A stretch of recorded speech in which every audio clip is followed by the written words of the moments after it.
Salut Duval. Merci, Monsieur le Président. Le 27 avril dernier, Option Consommateur a envoyé une lettre au ministre des Transports pour l'avertir que le refus des compagnies aériennes de rembourser leurs clients pour les vols annulés allait à l'encontre des lois du Québec. Que va faire le ministre pour mettre fin à cette situation? Monsieur le Président, je sympathise et je comprends la frustration des gens qui auraient préféré être remboursés. Ce n'est pas une situation idéale, mais en même temps, en ce moment, les lignes aériennes passent à travers un moment très difficile et s'ils étaient obligés de repayer immédiatement, beaucoup seraient en faillite. Monsieur Barcelou-Duval.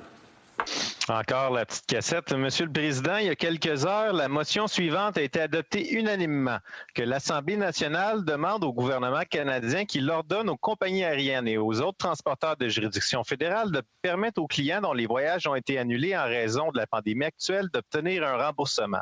J'aimerais savoir ce que le ministre des Transports va répondre à l'Assemblée nationale du Québec.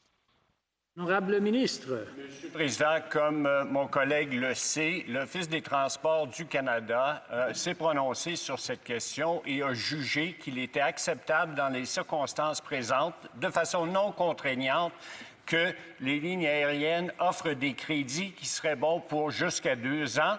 Et comme vous savez, dans le cas d'Air Canada, le crédit n'a pas de date d'expiration. Monsieur Barcelou-Duval, une question de 15 secondes, s'il vous plaît.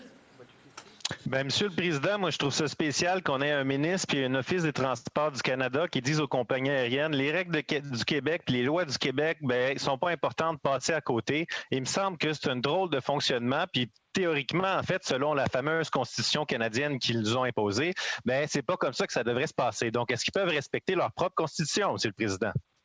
Honorable ministre, en 15 secondes au moins, s'il vous plaît.